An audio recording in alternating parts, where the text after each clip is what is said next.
हो गई है पीर पर्वत सी पिघलनी चाहिए, इस हिमालय से कोई गंगा निकलनी चाहिए।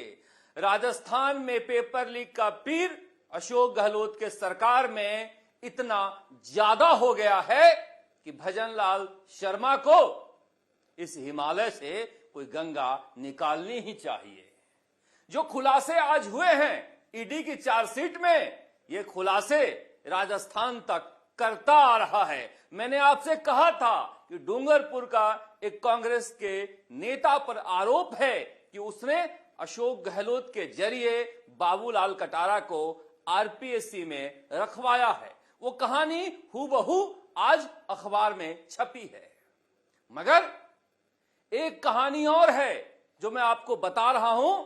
यह कहानी ये है जो आज अखबार में नहीं छपी है कि बाबूलाल कटारा ने यह भी बताया है कि वहां पर जितने हम लोग सदस्य थे आपस में एक ग्रुप बनाकर तय कर लेते थे कि कौन किसका इंटरव्यू लेगा और हम जरूरत पड़ने पर बोर्ड भी चेंज कर लेते थे।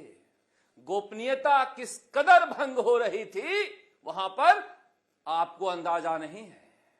अशोक गहलोत के यहां सीएम कार्यालय में, सीएम आवास पर बेरोक टोक जाया करता था बाबूलाल कटारा। किसी अपॉइंटमेंट की जरूरत नहीं थी। किससे मिलने जाता था अशोक गहलोत? खामोश किए। आज अखबार में खबर पढ़ने के बाद वीडियो जारी करना चाहिए था।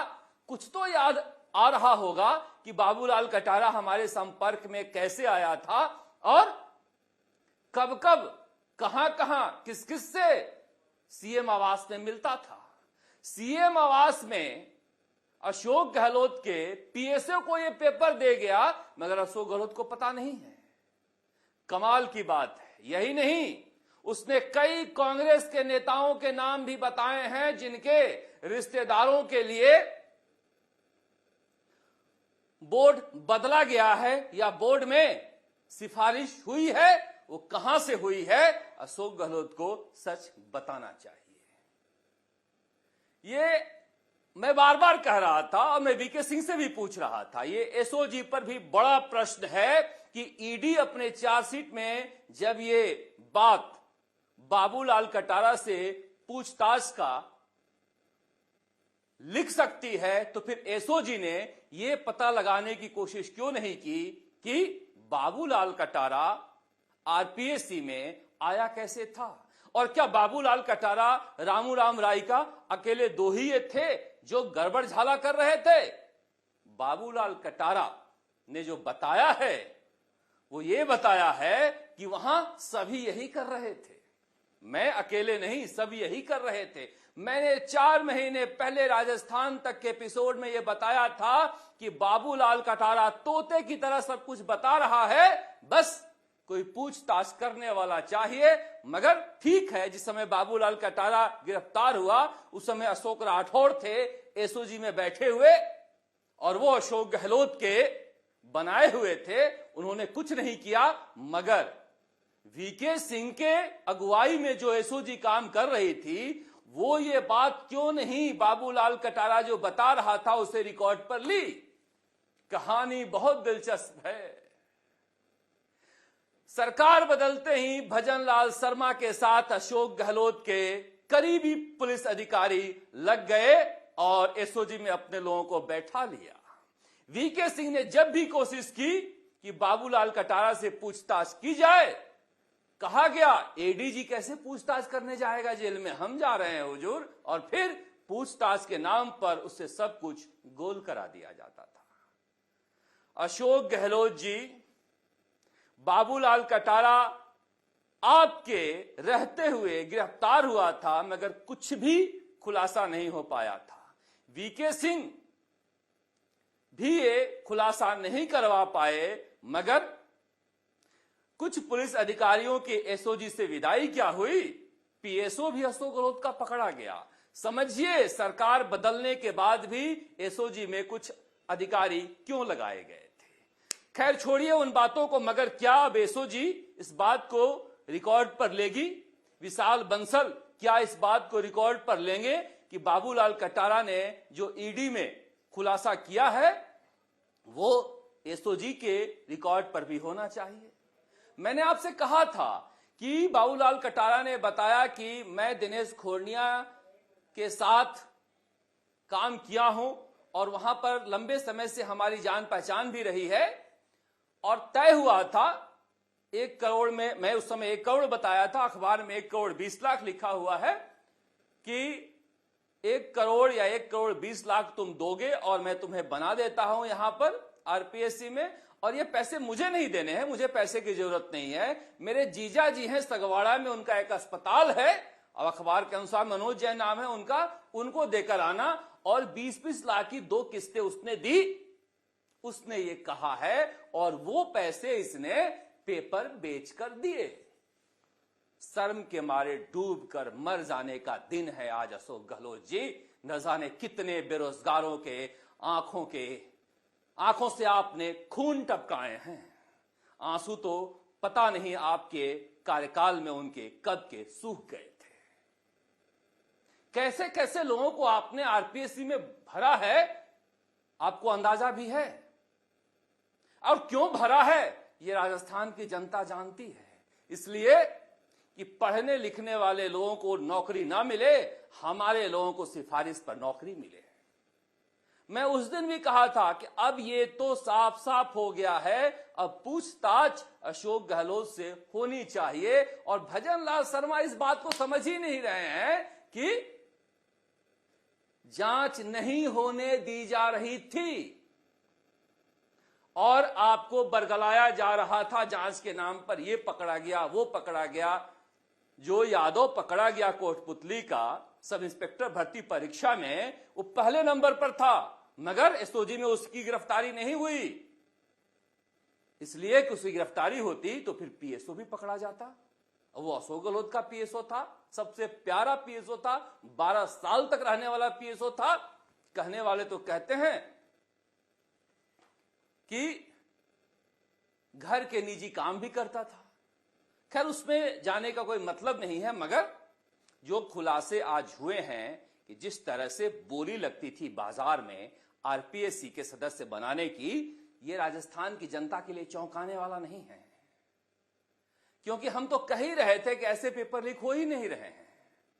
रीट में जिस तरह से बचाव किया गया, उस समय जितने भी लोग थे सबको छोड़ दिया गया। जो राजस्थान माध्यमिक शिक्षा बोर्ड का अध्यक्ष था उसे भी छोड़ दिया गया।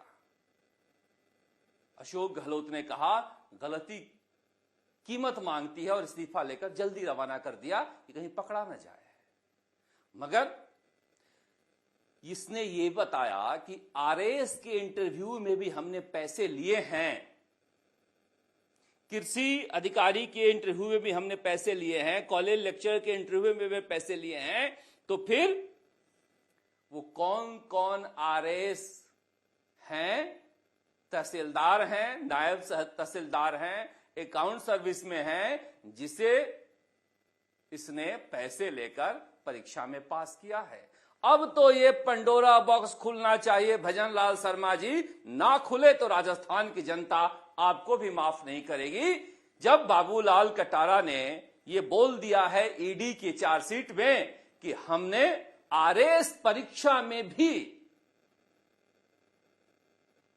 मदद की थी इंटरव्यू के दौरान, तो फिर किसकी किसके मदद की थी ये रिकॉर्ड पर लीजिए आप।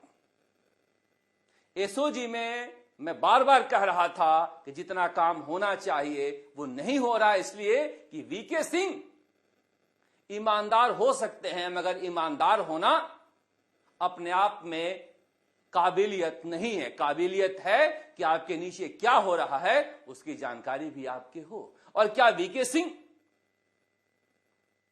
अशोक गहलोत या फिर कांग्रेस के नेताओं का नाम नहीं आना देना चाहते थे ताकि हम विवाद में न पड़े? तो फिर जांच का मतलब क्या है? इसलिए कहा जा रहा है कि जो कुछ हुआ एसओजी में वो ठीक नहीं हुआ। ईडी में उतने काबिल पुलिस अफसर नहीं होते जितने काबिल पुलिस अफसर एसओजी में हैं, मगर इसके बावजूद एसओजी अब तक मौन रही है। अब मैं उस दिन भी कहा था कि जो ईडी ने चार्जशीट बनाया है एसओजी वाले, उसे ही पढ़ लो, मगर ऐसा लग रहा था उन्हें कि कौन दुश्मनी मोल ले नेताओं से। पर अब इस खुलासे के बाद भजनलाल शर्मा के ऊपर बड़ी जिम्मेदारी है कि जब मोदी सरकार ये कर सकती है तो भजनलाल शर्मा की सरकार क्यों नहीं कर सकती। और ये खुलासा होना जरूरी है, क्योंकि बार बार मैं कहता हूं कि आरएस 2018, 2021 तो फिर भी कुछ संभला हुआ था, आरएस 2018 तो कुएं में भांग मिला हुआ है। उसकी जांच अगर की जाए तो फिर से आरएस की परीक्षा हो जाए 2018 वाली। इसलिए डरिएगा मत भजनलाल शर्मा जी कि पंडोरा बॉक्स खुल जाएगा और बड़ा उथल पुथल हो जाएगा। जातिगत जो सब इंस्पेक्टर भर्ती परीक्षा में संस्थाएं थी, जातिगत संस्थाएं बीच में आ गई थी, उनसे भी मत डरिएगा, क्योंकि भरोसा किया है राजस्थान की जनता ने। पेपर लीक एक बड़ा मुद्दा था जिसकी बदौलत आप सत्ता में आए हो, और इसकी जांच जरूरी है। ये इसलिए जरूरी है कि आरपीएससी नौकरियों की गंगोत्री है, गंगोत्री साफ होनी चाहिए। आगे आने वाली पीढ़ियां भरोसा कर सके राजस्थान लोक सेवा आयोग पर, इस तरह से जांच होनी चाहिए। गजब की नियुक्तियां की हैं, गजब का कलेजा है। मगर सवाल उठता है कि जो बाबूलाल कटारा बता रहा है, क्या वो सारी चीजें रिकॉर्ड पर आएगी? बाबूलाल कटारा को सब याद है कि किसके किसकी मदद हमने कब कब की और किस किस के द्वारा की, कौन कौन हमारे ग्रुप में बैठता था और कैसे कैसे बोर्ड में सदस्य बनाए जाते थे, और हम लोग बोर्ड में कैसे किसकी मदद करते थे। ये सारी कहानी बता रहा है। साहस होना चाहिए बस उस कहानी को लेकर जांच करने की। पता नहीं होगा या नहीं होगा, पर उम्मीद करते हैं कि इस खुलासे के बाद, जो मैं 4 महीने पहले किया था, अब सरकार जागेगी और एसओजी में विशाल बंसल इस दिशा में आगे बढ़ेंगे। दिनेश खोड़निया की तस्वीर है ये। हालांकि दिनेश खोड़निया की तरफ से कहा गया है कि नहीं, ईडी आई थी हमारे यहाँ, ईडी ने छापेमारी की और उसके बाद ईडी ने कुछ पैसे हमारे यहाँ जब्त किए थे। ये दिनेश खोड़निया है, ईडी ने जब्त किए थे, वो पैसे हमारे लौटा दिए हैं। इसलिए मैं नहीं जानता बाबूलाल कटारा कौन है। राजस्थान की जनता जानती है कि बाबूलाल कटारा और दिनेश खोड़निया से क्या रिश्ते हैं। दिनेश खोड़निया को डूंगरपुर का जिला अध्यक्ष बनाया था अशोक गहलोत ने 2022 तक, और ये सियासी संकट में इनका नाम आया था जब बीजेपी के विधायकों को इन्होंने खरीदने की कोशिश की थी और विधानसभा से भागे थे, उसमें भी इनका नाम आया था। और बहुत लोग कहते हैं कि रमीला खड़िया वाला जो नाटक किया गया था रात को फोन कराने का, उस सब में बहुत सारे नाम थे, पर सबका इंकार करते हैं। दिनेश खोड़निया कहते हैं कि मेरे खिलाफ साजिश होती है और मुझे बदनाम किया जाता है। ये सियासी संकट के दौरान की तस्वीर है। हेलीकॉप्टर में अशोक गहलोत और दिनेश खोड़निया गुफ्तगू कर रहे हैं। ये रिश्ता क्या कहलाता है? खैर, पेपर लीक की तो इतनी बड़ी कहानी है जिस पर फिल्म बन जाए। पर लौटते हैं सियासी खबरों की तरफ। रेवत राम डांगा को बीजेपी पार्टी से बाहर करना चाहती है और इसके लिए सब कुछ तय कर लिया गया है। मगर खौफ क्या है? खौफ यह है कि खींवसर में अगर उपचुनाव हुए तो इस बार कनिका बेनीवाल चुनाव जीत जाएंगी। हनुमान बेनीवाल इस बार छोड़ेंगे नहीं खींवसर। इस बार कोई मूछ का सवाल नहीं है। रेवत राम डांगा के बारे में केंद्रीय पर्यटन मंत्री गजेंद्र सिंह शेखावत ने कहा कि वो आए, हमने उनसे कहा कि ये ठीक नहीं था, और उसके बाद वो रोने लगे। प्रदेश अध्यक्ष मदन राठौड़ कह रहे हैं कि नहीं, एक नाटकीय ड्रामा में उन्होंने कुछ कबूला है, इसे भी माफ नहीं किया जा सकता और हम संतुष्ट नहीं, इसलिए अनुशासन समिति को भेजा है। अनुशासन समिति इस पर फैसला लेगी। बीजेपी में पूरी तरह से एक राय है कि रेवत राम डांगा को पार्टी से बाहर जाना चाहिए, मगर बीजेपी डरी हुई है कि एक उपचुनाव फिर न हम हार जाएं, इसलिए रेवत राम डांगा टिके हुए हैं और कुछ दिन और टिके रह सकते हैं।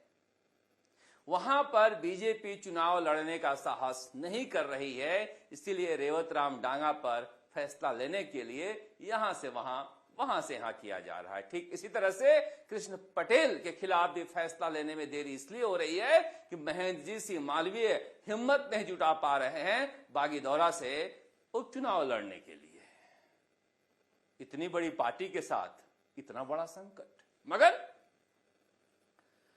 संकट बीजेपी के साथ जो है उससे ज्यादा बुरा संकट कांग्रेस के साथ है। अनीता जाटव के साथ क्या किया जाए, कांग्रेस इसके बारे में सोच ही नहीं रही है। कांग्रेस सोच रही है कि बीजेपी जो करेगी वो हम कर देंगे, हम क्यों माथापच्ची करें कि अनीता जाटव ने क्या किया क्या नहीं किया। वो तो ये भी नहीं कह रहे हैं कि हम जवाब से संतुष्ट हैं या असंतुष्ट हैं। वहां पर एक अलग ही खेल चल रहा है जहां पर किसी से किसी को कोई मतलब नहीं है। अपने अपने खेमे, अपने अपने डफली, अपना अपना राग। और जो निर्दलीय थी ऋतु बनावत, वो बच रही है। पैसा मैंने थोड़ी ही मांगा, पैसे तो मेरे पति ने मांगा है। पति कौन होता है मेरा? अगर जो वीडियो में दिखाई दे रहा है, वैसे तो सब कह रहे हैं कि हमने कोई पैसे नहीं मांगे हैं, ये सारा का सारा फेक मसला है, मगर ये पब्लिक है, सब जानती है। फिलहाल राजस्थान की सियासत में कोई बड़ा बदलाव नहीं होने जा रहा है। ये छोटे मोटे किस्से चल रहे हैं। आप देखते राजस्थान तक। नमस्कार, जयपुर से शरद कुमार।